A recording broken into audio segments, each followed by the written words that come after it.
मध्य प्रदेश के 35 लाख किसानों के खाते में आज 1600 करोड़ रुपए की राशि जमा की जाएगी। ये राशि वह है जो फसल बीमा दावों की राशि है। ऐसे समय में प्रधानमंत्री नरेंद्र मोदी मध्य प्रदेश के किसानों को वीडियो कॉन्फ्रेंसिंग के माध्यम से संबोधित करेंगे। एक तरफ जहां दिल्ली में कई प्रदेशों के किसान इकट्ठा होकर के और अपनी मांगों के लिए आंदोलन कर रहे हैं, तो वहीं मध्य प्रदेश के किसान संगठनों का बहुत ज्यादा समर्थन उन संगठनों को नहीं मिल रहा है जो धरना आंदोलन कर रहे हैं। ऐसे में मध्य प्रदेश के मुख्यमंत्री शिवराज सिंह चौहान का एक महत्वपूर्ण बयान सामने आया है। उनका कहना यह है कि मध्य प्रदेश के किसान संतुष्ट हैं और जो दिल्ली में धरनारत किसान हैं उनको ज्यादा समर्थन नहीं कर रहे हैं। अब देखना यह है कि मध्य प्रदेश के किसानों को जिस तरीके से प्रधानमंत्री आज नरेंद्र मोदी संबोधित करेंगे, उसके बाद जो आंदोलनकारी किसान हैं जो दिल्ली में जमे हुए हैं उनके आंदोलन पर कितना फर्क पड़ता है। कैमरामैन सुरेंद्र के साथ सुभाष श्रीवास्तव, JK 24/7 न्यूज, भोपाल। किसान आंदोलन का आज 23वां दिन है। लगातार किसान प्रदर्शन कर रहे हैं और उनको समझाना लगातार सरकार के लिए एक चुनौती के रूप में सामने आ रहा है। वहीं कृषि मंत्री नरेंद्र सिंह तोमर ने किसानों को समझाने के लिए एक कवायद शुरू की है। कल उन्होंने एक ट्वीट के माध्यम से लगातार किसानों को बिंदुवार समझाने की कोशिश की। वहीं उनके ट्वीट पर समर्थन जताते हुए नरेंद्र मोदी ने भी जनता से अपील की कि किसान इस बिल को समझने की कोशिश करें। और दूसरी तरफ किसान लगातार प्रदर्शन कर रहे हैं, लेकिन अब किसानों को सरकार से नहीं बल्कि सुप्रीम कोर्ट से एक आशा की किरण देखने को मिल रही है। उन्हें लग रहा है हो सकता है सुप्रीम कोर्ट उनके लिए कोई रास्ता तैयार कर सके। हो सकता है आज की जो बैठक है वो बहुत अहम होने वाली है। उस बैठक में कोई समिति गठन को लेकर कोई चर्चा, कोई बातचीत बन सकती है। लेकिन ये सब देखने वाला होगा कि आखिर सुप्रीम कोर्ट इस मसले पर कितनी साझेदारी और इस मसले पर कितनी समझदारी के साथ सरकार और किसान के बीच में छिड़े विवाद की एक रास्ता तैयार करने का काम करती है। वीडियो जर्नलिस्ट प्रमोद गुप्ता के साथ Keshav Mishra, JK 24/7 news, Delhi. Bharatiya Janata party का पूरा फोकस आज उत्तर प्रदेश में किसानों को समझाने का होगा। केंद्रीय मंत्री स्मृति ईरानी और संजीव बालियान जहां मेरठ में किसानों से सीधा संवाद करेंगे, वहीं कृष्णपाल गुर्जर आगरा में किसानों से बात करेंगे। और उत्तर प्रदेश के मुख्यमंत्री योगी आदित्यनाथ शाम 6 बजे कैबिनेट मंत्री और उत्तर प्रदेश के प्रभारी राधा मोहन सिंह के साथ किसान आंदोलन को लेकर चर्चा करेंगे। आपको बता दें कि किसान पिछले 24 दिन से दिल्ली बॉर्डर पर लगातार डेरा जमाए है और कृषि बिल 2020 का विरोध कर रहा है। हालांकि उत्तर प्रदेश और केंद्र की सरकार लगातार किसानों से इस बात की लिखित गारंटी देने को तैयार है कि उनकी फसल की खरीद MSP पर होगी, लेकिन किसान पूरे बिल की वापसी पर अड़े हैं। अब देखना यह है कि उत्तर प्रदेश और केंद्र के मंत्रियों की किसान कितनी बात मानते हैं। वीडियो जर्नलिस्ट जुबैर अहमद के साथ संजीव कपासिया, JK 24/7 न्यूज, लखनऊ। कांग्रेस में अंदरूनी कलह को लेकर पहली बार अब सोनिया गांधी खुलकर उन नेताओं से बात करने को राजी हो गई है जिन्होंने सोनिया गांधी या फिर कहिए कांग्रेस के आलाकमान को लेकर चिट्ठी लिखी थी। पहली बार सोनिया गांधी अब उन बागी नेताओं से एक तरीके से मुलाकात करेगी जिन्होंने आलाकमान को लेकर चिट्ठी लिखी थी। वो 23 नेता थे। हालांकि खबर यह है कि 23 में से महज 5 या 6 ही वो बड़े नेता होंगे जो प्रतिनिधित्व करेंगे उन सभी नेताओं का जिनमें असंतुष्टि बरकरार है। इन सब के बीच खबर यह है कि शनिवार को सोनिया गांधी जो इस वक्त कांग्रेस की अंतरिम अध्यक्ष है वो मुलाकात कर सकती है उन सभी नेताओं से, जिसमें माना जा रहा है कि गुलाम नबी आज़ाद, कपिल सिब्बल समेत कमलनाथ यानी मध्य प्रदेश के पूर्व मुख्यमंत्री भी शामिल हो सकते हैं। ये सब इसलिए संभव हो पाया है क्योंकि मध्य प्रदेश के पूर्व मुख्यमंत्री और कांग्रेस नेता कमलनाथ ने भी इस पूरे मामले को लेकर आलाकमान से बातचीत करनी चाहिए और इसी वजह से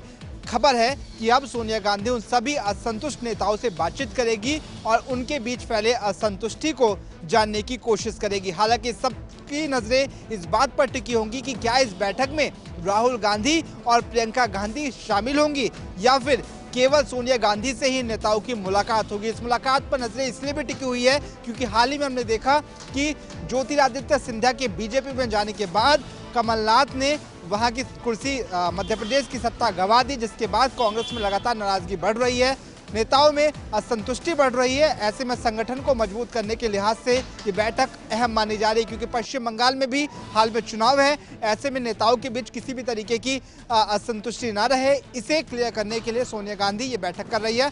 आने वाला वक्त बताएगा कि आखिर इस बैठक के बाद कांग्रेस में जो सिर्फ टॉवल का दौर जारी है वो थमता है या फिर नहीं। फिलहाल मुझे दीजिए इजाजत। कैमरामैन बलदेव नेगी के साथ रवि श्रीवास्तव, J24 न्यूज़, दिल्ली। पश्चिम बंगाल के विधानसभा चुनाव जिस तरीके से करीब आ रहे हैं, बीजेपी अपने संगठन को मजबूत करती चली जा रही है। वहीं दूसरी तरफ अगर टीएमसी की बात की जाए तो टीएमसी को लगातार झटके मिल रहे हैं। दरअसल टीएमसी में नंबर 2 पे रहे नेता शुवेंदु अधिकारी के इस्तीफे के बाद से टीएमसी में उथल पुथल नजर आ रही है और लगातार उसके नेता इस्तीफा देते हुए नजर आ रहे हैं। ऐसे में ममता बनर्जी ने आज एक बैठक बुलाई। बैठक बुलाने को लेकर उन्होंने कहा कि एक तरीके की रेगुलर मीटिंग है, लेकिन जिस तरीके से टीएमसी में इस्तीफों की झड़ी लगी है, ममता बनर्जी की मुश्किलें बढ़ती चली जा रही हैं। इसके पीछे वजह बताई जा रही है टीएमसी के फिलहाल के चुनावी रणनीतिकार प्रशांत किशोर और ममता बनर्जी के भतीजे को लेकर टीएमसी के पुराने नेताओं में नाराजगी है और उनका कहना है कि ये लड़ाई नए और पुराने नेताओं की हो चुकी है। दरअसल जिन नेताओं ने ममता बनर्जी को मुख्यमंत्री की कुर्सी पर बैठाने के लिए अपना सब कुछ दांव पर लगा दिया था, अब वो टीएमसी के इस बुरे दौर में उसका साथ छोड़ते चले जा रहे हैं। ऐसे में देखने वाली बात ये होगी जब केंद्रीय गृह मंत्री अमित शाह पश्चिम बंगाल के दौरे पर पहुंचेंगे तो टीएमसी के कौन से नेता अब बीजेपी का दामन थामते हैं।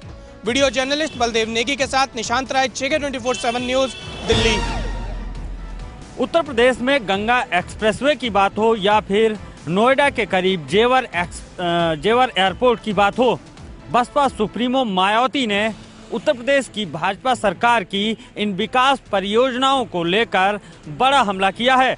मायावती ने साफ कहा है कि विकास का ये मॉडल, विकास का ये मूल मंत्र बसपा सरकार में बनाया गया था, जिसका लाभ अब वर्तमान की योगी सरकार ले रही है।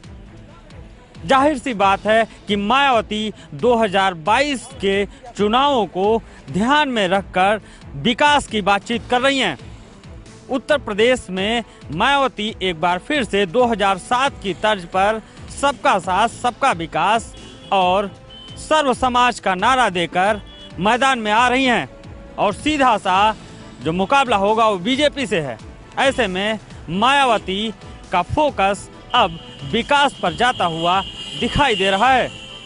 लखनऊ से वीडियो जर्नलिस्ट रोहित के साथ अनूप त्रिपाठी, J24 न्यूज़।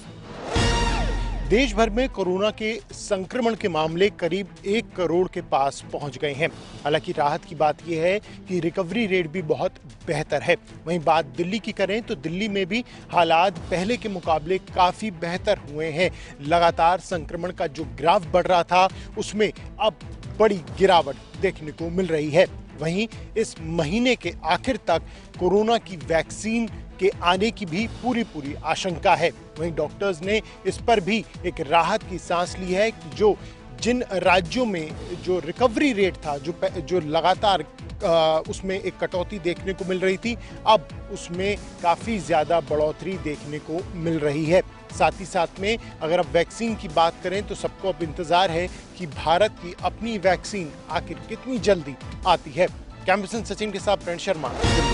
जम्मू कश्मीर केंद्र शासित प्रदेश के अंदर 7 चरण संपन्न हो चुके हैं और मुकम्मल तरीके से लोगों ने भी भारी तादाद में घरों से निकलकर मतदान किया। लेकिन अब कल यहां पर 8वें चरण के चुनाव होंगे। 14 निर्वाचन क्षेत्रों के अंदर ये चुनाव होंगे और जाहिर तौर पर आपको ये भी बताते चले कि जिस तरह से लोग अपना पूरी तरह से काम करते हुए नजर आ रहे हैं, मतदान केंद्रों का रुख किया जा रहा है, वो देखते ही बन रहा है। क्योंकि ज्यादातर आप देखिए कि वोट प्रतिशत बढ़ता जा रहा है। चाहे हम जम्मू संभाग की बात करें, कश्मीर संभाग की बात करें, हर जगह पर लोग यहाँ पर घरों से बाहर निकल रहे हैं और भारी तादाद में मतदान केंद्रों का रुख कर रहे हैं और अपने पसंद के नुमाइंदे को वोट करने की कोशिश की जा रही है। लेकिन अगर हम देखें कि पिछले कुछ चरणों में काफी ज्यादा परेशानियां भी लोगों को झेलनी पड़ी, लेकिन इस बार 8वें चरण की अगर हम बात करें तो प्रशासन ने पूरी तरह से कमर कस ली है और किसी भी तरह की कोई परेशानी लोगों को ना आए इस पर काम भी किया जा रहा है। क्योंकि जिस तरह से वोटिंग की प्रक्रिया देखी जा रही थी वो देखते ही बन रहा था। लेकिन सबसे अहम बात यहाँ पर यह है कि निर्दलीय उम्मीदवार लगातार मैदान में डटे हुए हैं और गुपकार अलायंस और साथ ही साथ आपको ये भी बताएं कि भारतीय जनता पार्टी जिस तरह से अपनी कवायद यहाँ करती हुई नजर आ रही है, तो जाहिर तौर पर एक कांटे की टक्कर जो है वो इन तीनों पार्टियों में देखी जा रही है, क्योंकि सबसे ज्यादा बोलबाला जो है वो निर्दलीय उम्मीदवारों का देखा जा रहा है। और अगर हम भारतीय जनता पार्टी की बात करें तो भारतीय जनता पार्टी भी लगातार अपनी पैठ बनाने की कोशिश कर रही है, चाहे वो जम्मू संभाग हो या फिर कश्मीर संभाग। कल ही की बात अगर आपको बताई जाए तो शाहनवाज हुसैन की वहां पर रैली होती है और उसके बाद ही रैली स्थल के बिल्कुल पास ही ग्रेनेड का हमला भी होता है, लेकिन उसके बावजूद भी भारतीय जनता पार्टी के प्रवक्ता जो शाहनवाज हुसैन हैं, उनका साफ तौर पर कहना था कि वो गोलियों से डरने वाले नहीं हैं, लोगों से मिलने से उन्हें नहीं रोका जा सकता है, क्योंकि बिजबिहाड़ा के अंदर वो पहुंचे हुए थे। तो जाहिर तौर पर अब यहां पर अंतिम चरण के जो चुनाव कल होने हैं, उसमें देखने वाली बात यहां पर यह होगी कि भारी तादाद में लोग कैसे घरों से बाहर निकलते हैं और जीतकर 22 दिसंबर को कौन सा नुमाइंदा सामने आएगा, ये देखने वाली बात होगी, क्योंकि लगातार हर किसी की नजर जो है वो अब यहां परिणाम पर टिकी हुई है। कैमरा पर्सन कुलदीप के साथ आशा सरमाल, जम्मू।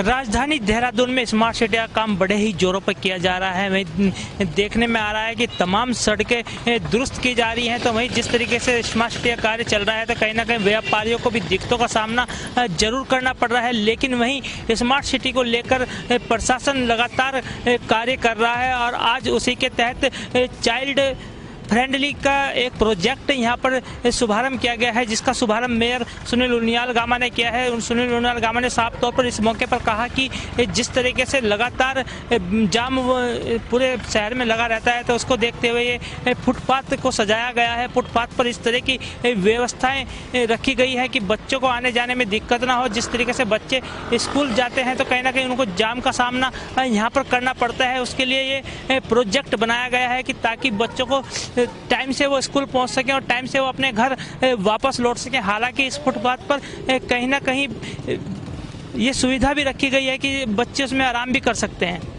कैमरामैन तिलक शर्मा के साथ धनराज गर्ग, JK 24/7 न्यूज़, देहरादून। वादी कश्मीर में कड़ाके की सर्दी और कड़ाके की सर्दी के साथ साथ -7 तक जी हाँ पारा पहुंच गया और सुबह सुबह पानी भी नहीं मिला लोगों को और खास तौर पे लोगों की मुश्किलात जो है काफी ज्यादा बढ़ चुकी है।